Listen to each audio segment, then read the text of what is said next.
House of Gucci is the latest film by Ridley Scott.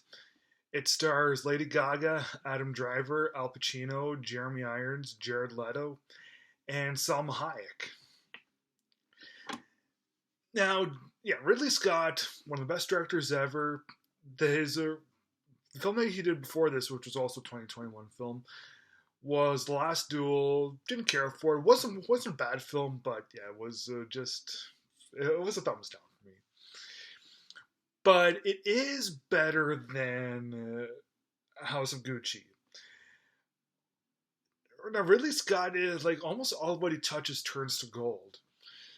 Even Matchstick Men, which wasn't a huge film, like it was good, but it did enough for me to like. But this one right here, because it's got Lady Gaga and Adam Driver and Pacino and Irons, those two acting giants. I figured that this one was that they would save a film like this. But the way that it is right here, right now, it's just so average.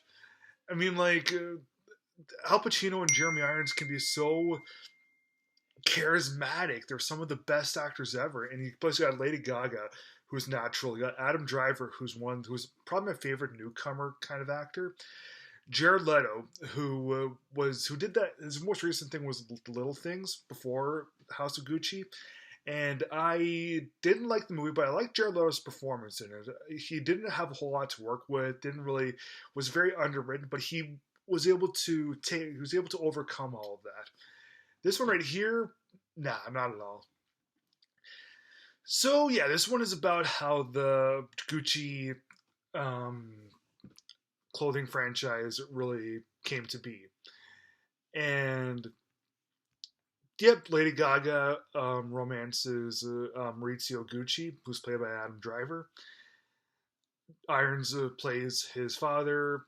Al Pacino plays his uncle. Jared Leto plays his cousin, and yeah, she marries into the Gucci family, and sometime after she marries into them, yeah, the movie just really takes a plunge. We hardly ever feel anything for these characters. These characters are so bland and underwritten, really. I figured that it was okay with really good looking people like this, all this glam and everything. It was going to be like a soap opera. That's only natural. Like if it's called House of Gucci, it's about the Gucci franchise, and it's got all these people, all these A-listers in it. Yeah, I figured that it was going to be very very soap opera ish. But at least with soap operas, there's some texture and there's dramatic nature. There's lots of feeling. This one right here, everything seems so hollow. I didn't care 1 ounce about really anyone in this. The movie's almost 2 hours and 40 minutes long. It could have been shaved. So much more could have been shaved off of that. And yeah, I was just this movie really bored me to bits. I don't mind movies that are this long, really. I don't mind quiet movies either, but they need to be handled better. They need to be better written. They need to be fully written. But with House of Gucci, that's not the case at all.